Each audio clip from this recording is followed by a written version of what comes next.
The one thing I did not want to do was reinvent the Spider-Man costume. I didn't want to create for the kids a new look that was our look of Spider-Man. Instead, I felt that my job was more of a translation process, working with Jim Acheson. What we wanted to do was bring the Spider-Man that the kids and the adults know to the big screen.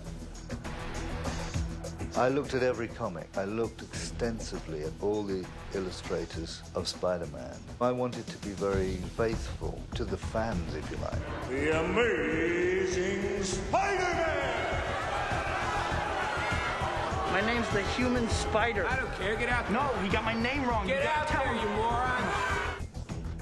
We had talked about different things, and the idea was Peter put this costume together out of what he had lying around or what he could easily get his hands on, and just, you know, did a drawing on a sweatshirt and threw on some sweatpants that were the right colors and these shoes, and then wore those like motorcycle gloves and this hood thing that you see his eyes.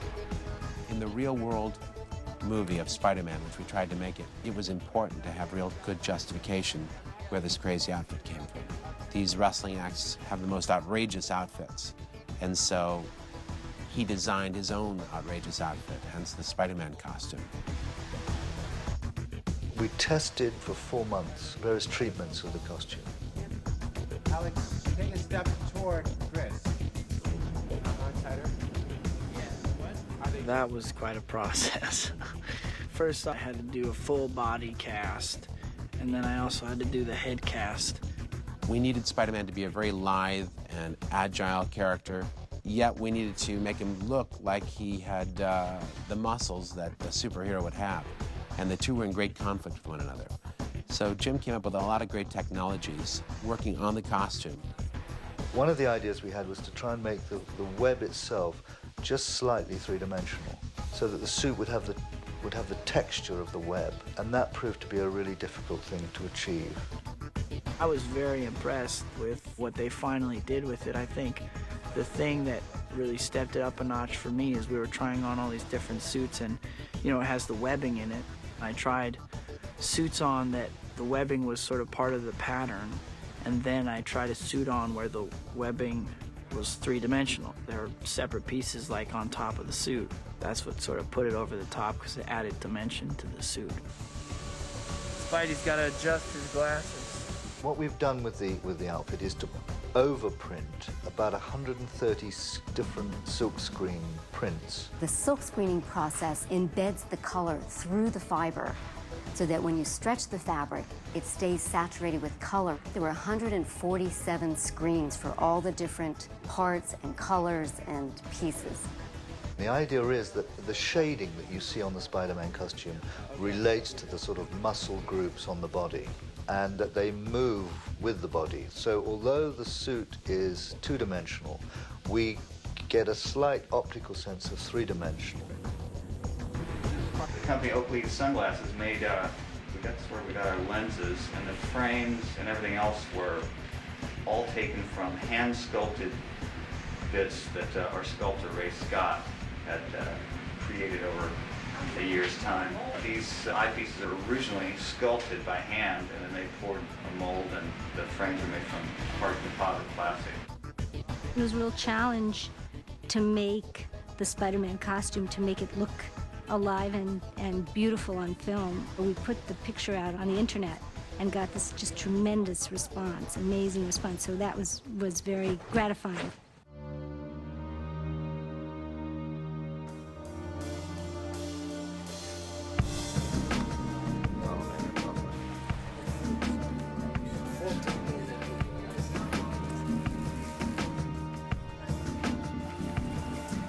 In my eyes, there's a lot more room to go wrong with the Green Goblin's costume. You're an amazing creature, Spider-Man. You and I are not so different. I'm not like you. You're a murderer. Well, to each his own. Again, we went back to the comic, and there's this rather strange concept of a man in a rubber mask and a rubber suit and a purple vest and purple boots flying along on a little kind of glider.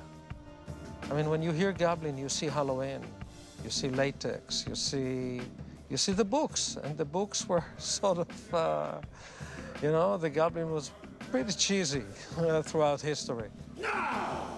Before I arrived, the art department had done some quite extensive artwork about making the glider and the Green Goblin a much more high-tech idea. I think in some ways the Green Goblin was more challenging to somehow have it reference and relate to Norman Osborn and what he's doing. So because he's a scientist and he's developed the glider, and maybe the suit had to be a little more high-tech so that it had some relationship to the glider. We felt that the Goblin's outfit could have been designed as a weapon of war, a battle suit. So we could justify the green, we could justify the armor plating, and like ancient weapons of war, we felt that it may have a mask, something frightening to strike terror into the hearts of the enemy. I thought that the thing we had to retain about the Green Goblin was that kind of screaming face. And it seemed to me important that whatever we did with the rest of the outfit, we had to somehow retain this maniacal scream. It's like a project for NASA. There was so much research and development on the suit, it was crazy. I must have done 40, 50 hours of fittings in the suit, them just trying different things.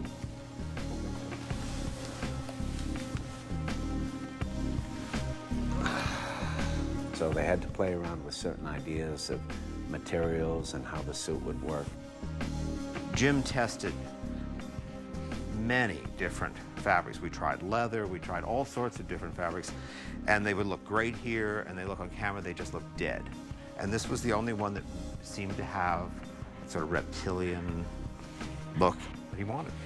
We have an actor who's probably the most athletic and physically agile person that I've ever worked with in Willem Dafoe. And therefore we adapted and changed the costume to make sure that he is able to be as mobile as possible. The suit was a pain in the ass. It was really uncomfortable to wear. It was so tight and so heavy that after a whole day in that thing, you felt like you had just gone 12 rounds. In the end, I think the suit works quite well, but it's a long, long process. It's not like he just draws this thing up and then says, go make it. In the end, the journey we went was that we went out doing our own thing and being, innovative, but we kept coming back to the actual drawings of Spider-Man. Is that in order to maintain the integrity of Spider-Man, we had to be faithful to it.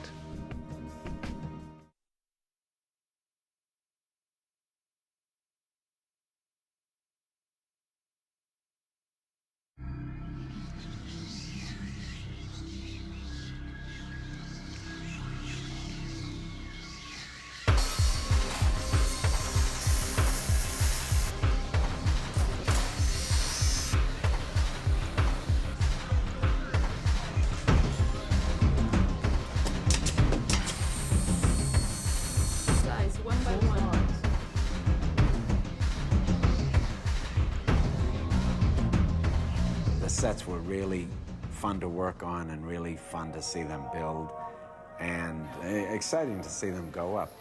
Each set is such a character in this film, and New York is an important part of this movie. The way the buildings are lit, it'll have like a romantic feel to it, I think, also. I think what the most fun making this movie was we got to go see New York in a way we'd never seen it.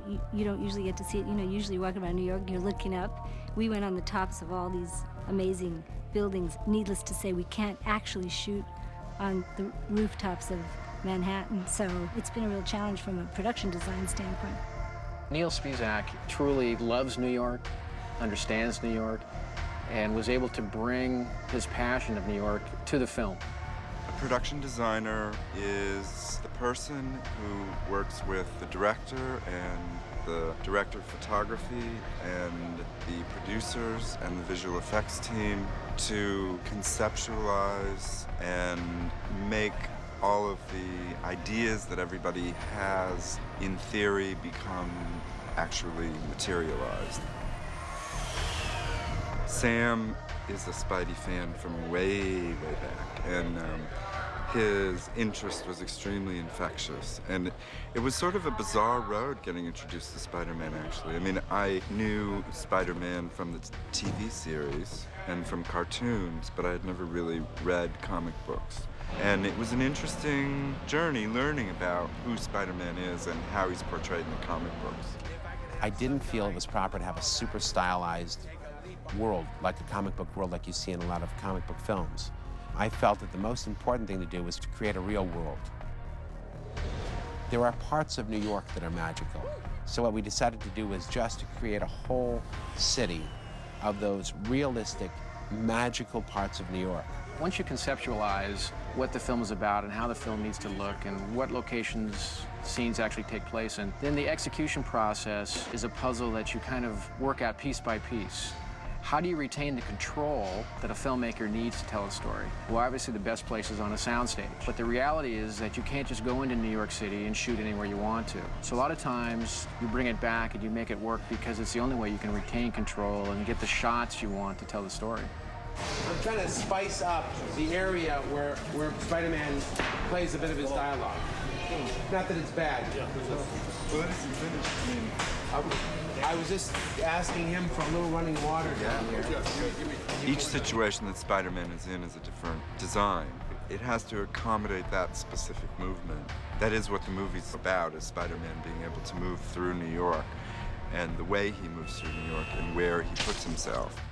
We see Spider-Man up against like buildings and like an architectural element that you'd see from the street would be really small, but when Spider-Man is up against it, all of a sudden it's like a huge detail. So you get to see kind of architecture in a way that you would normally see from the street. We just need to come up with a look, and the construction is the one who figured out how to hold it together. I'm working on the Osborn mansion, the Green Goblin house. This is gonna be the fireplace on his living room. All the wood paneling get totally detailed, the columns, like one by one, everything to the last molding. One of the design elements that I tried to incorporate into the film as a whole is a slightly overscaled and somewhat classical architecture. Building tops and places that you normally aren't on buildings, closer to the upper architecture of the buildings of New York.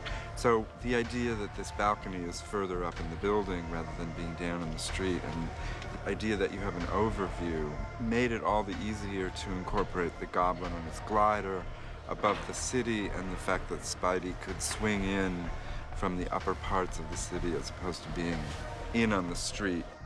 Really, it's like if you look at the comics, you flip through the pages and you look where Peter grew up, it's in this movie.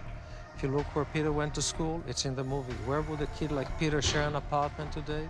It's the apartment. He did a great job to be able to put together a very fancy side of Manhattan, because that's the Osborn side of the world, with this modest upbringing where Peter comes from. And he connected it beautifully.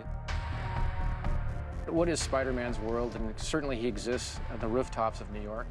We scouted tons and tons of rooftops of New York, so we got to see a whole side of New York that most people never get to see. And we're bringing that to the film, and I think it's very exciting. It's the real world. It's a recognizable world, obviously somehow adapted a little bit to embrace these characters. It's contemporary, it's not futuristic, it's not, hopefully it'll have a kind of timeless quality. Although it's an action film and an adventure film and a fantasy film, all of those parts of this movie work because the basis for the whole story is very human. And I think it makes it all the more interesting and all the better that you believe, you know Spider-Man can be a part of our world.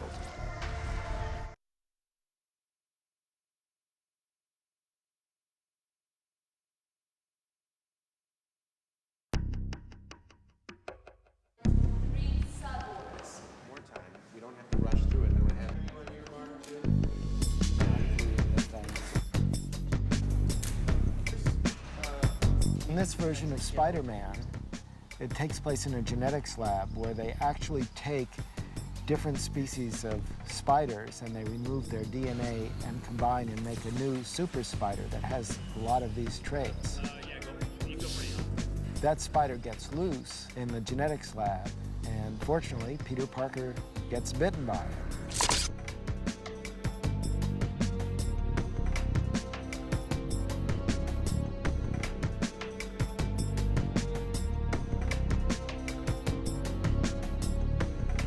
I worked closely with the prop department and with Sam and the art department.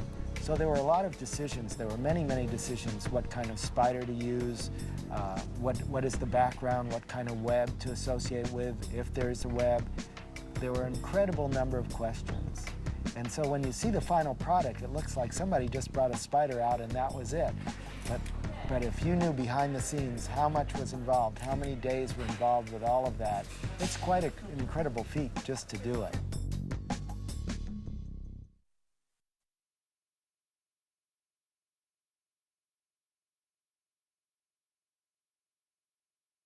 That's a cute outfit. Did your husband give it to you?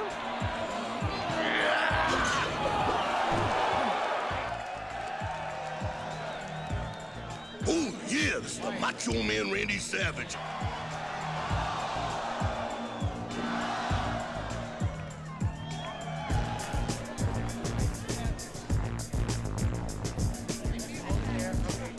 Where do you go?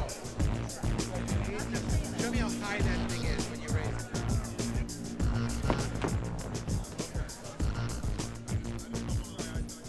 Bonesaw McGraw, the toughest guy that ever lived, and everybody's got confidence in me because they put up money, and I back it up because we don't have to pay anybody $3,000 because I beat up everybody. You know the deal? Until they get this unknown guy. There's always one person that ruins the party, and we got this guy called Spider-Man. What we wanted to do was build a set where the crowd was right on top of the contestants. We really wanted Toby to feel like he was in this fishbowl, have a lot of intensity of the power of the crowd working on the combatants in the ring. This shot, we're doing the same action, but in fact, Tobey Maguire, who is playing Spider-Man, will be doing the stunt. I had a blast, you know, because we had the big wrestling cage on the sound stage with the stands and tons of people, and you know, I was pretty amped. I've been prepping for, you know, 5 months to do the movie, so I was ready to go. I was excited. Okay, and that's our cut point. Do not remove his leg. Okay. Bring him out here a little bit so you got some time to get him in there.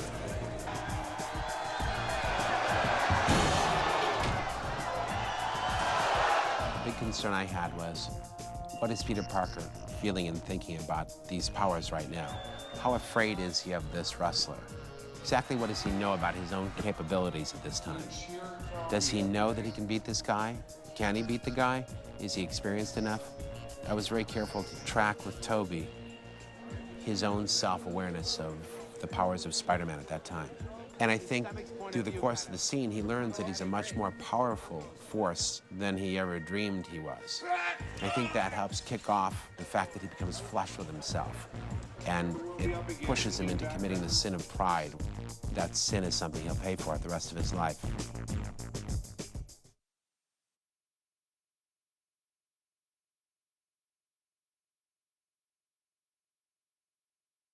Welcome to Oscorp Industries Unity Day Festival.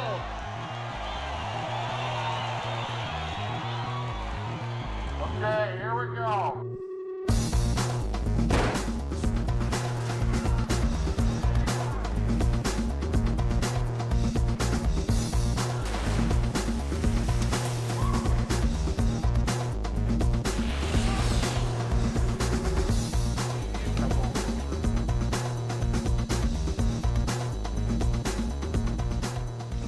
Try rehearsal with the flame bar so that it's good and safe for the people. Grant, help me, she says. The Times Square sequence was a big action sequence in Spider-Man. Everybody contributed to it, from John Dykstra to our camera team, to the actors, to all the storyboard artists involved. So it really was a very complicated, multi-dimensional sequence with elements coming from every direction. This is the real thing. I'm about to call the cue. We're gonna do it. Ready? 3, 2, 1, action! Oh my God! Mary! Mary!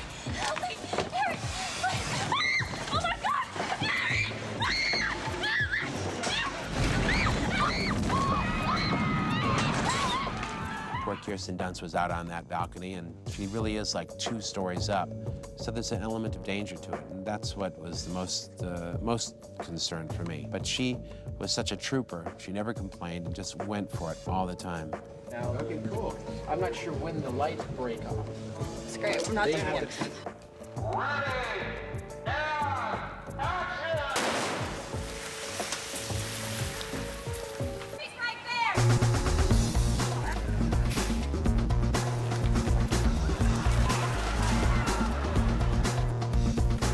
Then right where you're gonna ride.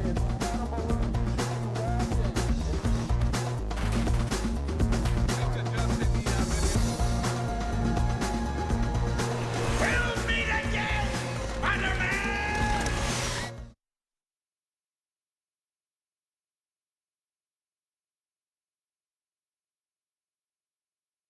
40,000 years of evolution, and we barely even tapped the vastness of human potential.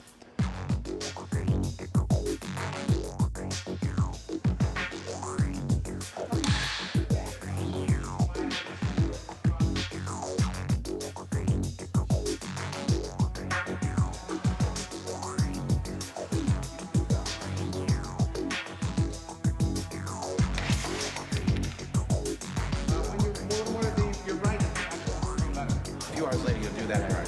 Then I switch back, and you can be simple innocent you. Yes, sir. I'll switch away, and then you can be character get really, but it looks like one piece.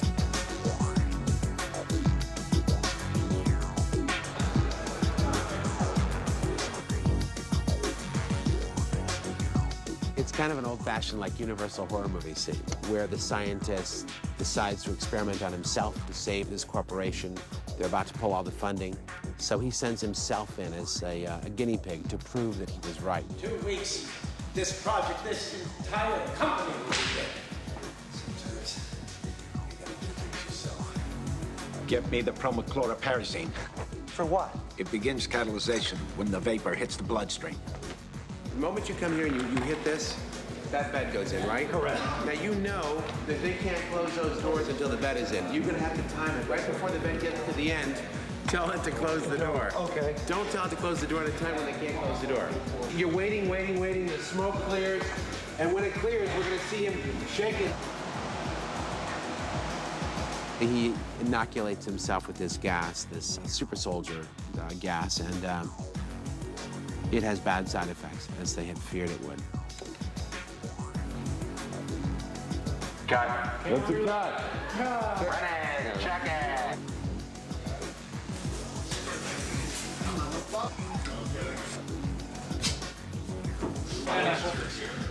I mean, we can fire the glass breakers as soon as he touches the window on the inside. He's going to continue through, hit this table, in which we've got some sparks in the back and a little bit of smoke in this console area here. Go!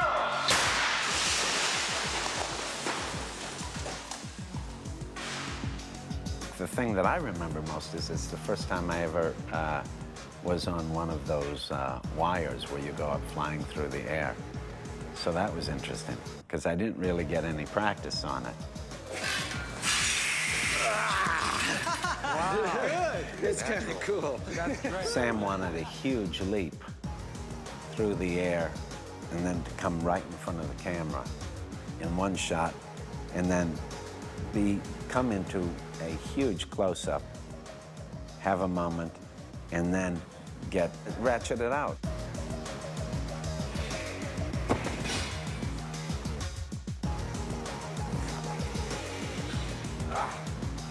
That was all pretty hairy because I kind of had to rehearse on film. I didn't get a chance to do it before.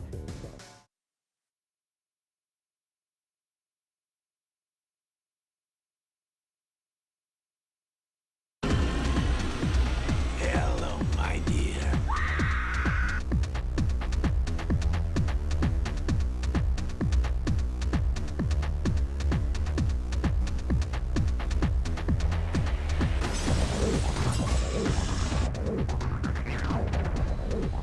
In the contemporary version of Spider-Man, which this is, you know, you want to see the stuff that Norman is working on, that the Goblin then adapts. It has to be cool. So he has the glider, which is this, you know, personal transport system. Jim Carson designed the Goblin glider along with Neil. It took about 4 months to build the glider between the conception and our final testing on the stage.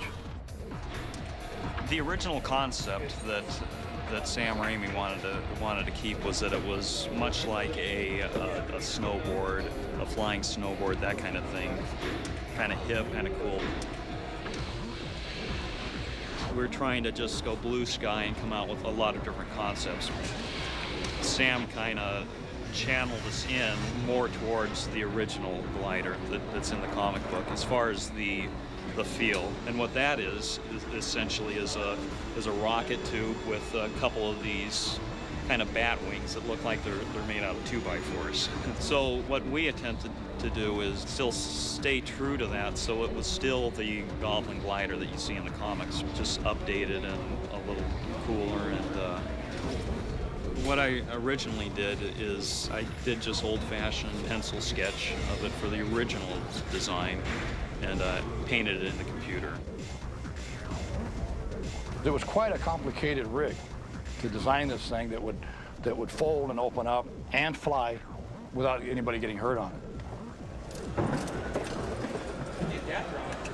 The bindings we're using are basically a modified snowboard binding. These are like a step-in clicker style system, and then they've got a little ball rotator on the bottom of it so it can pivot around and kind of do the whole 9 yards. And then these are the really sharp and menacing spears. And then we've got pumpkin bombs that shoot out the top. These guys will pop out of here, and he catches them and then throws them for destruction. Out, am I? We've got machine guns that come out of these two doors right here. Then we've got a rocket in the center. This thing is actuated and actually will, on one of the shots, pops out.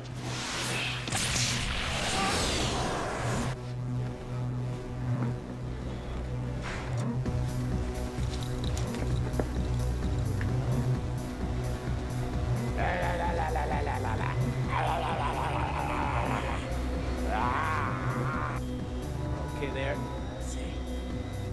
I knew that flying the Goblin glider would be challenging. It's moronically simple in a funny way. The trick is not to get hurt, not to fall off the thing, and to try to look graceful. So it's all about balance. Up. Excellent. Excellent. Your feet are locked in. It's a little dangerous because if anything goes wrong, you can't really bail out of it. There's no quick release out of it. So that was a little scary. It's like any sport, you're using slightly different muscles. But I'm a pretty fit cat, so I was able to roll with it. You have an unlimited amount of freedom, really. Just so it looks like it works, that's the most important thing. But the public, I think, is pretty astute with what might work. We based the design in some fundamental principles and so forth, so who knows, maybe it could fly. The glider and Goblin's, bag of effects kept changing through the course of the production. A lot of shots we had to match our CG version of the glider against the mechanical version. We had to work very closely with them because every time they made a change for the movie, added a new weapon, new prop, added machine guns on or something different, we had to match that in CG. In many shots, we had a CG glider cut back to back with a mechanical version, so we had to make sure that they matched in color and every detail. However, there's a little bit of variances that we've got between our CG model versus what they built on stage. And a lot of it is, sometimes design changes over the course of the movie, or physically there's some limitations to what they can physically build on the glider. This shot here illustrates one of those cases. Spider-Man's got his spidey sense going, and he realizes there's some impending danger, and it's coming from the glider. The glider's got these prongs that fork out and are intended to impale him. That was sort of a design change that happened from the movie. The blades themselves kept evolving over the course of the movie, and so, rather than the physical production guys constantly keep building and rebuilding this, it was a lot easier for us to do it digitally.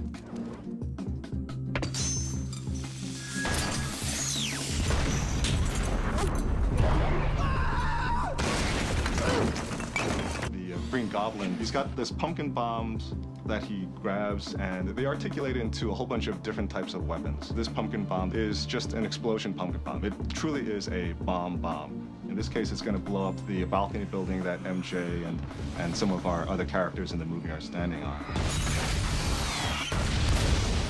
Here is an example of one of the Razorbat shots. Again, it's the same pumpkin bomb that you're seeing here that sort of explodes out and articulates into these spinning blades of death. It's got the same design parameters. It's got, the LEDs up on the top, and it's got the same sort of top shape of it, but as its shell expands, it'll manifest itself into other types of objects. In almost all cases, whenever there is a physical object that's definitely going to be built, that'll almost always dictate what we wind up doing. The production design had built a physical pumpkin bomb. We brought it in-house, we took a look at it. What they built physically on stage, though, was just the exterior shell. Anything that truly articulated, like, to the Razorbats, that was all done digitally. And that design of that articulation was done all here at ImageWorks. We had our art department and some of our TDs. They would try to sort of conceptualize how it should react, what its properties should be. It was one of those cases also for the Razorbats where we sort of cheated because there's actually no way to physically compress all that, if it were truly a real object, into that small space.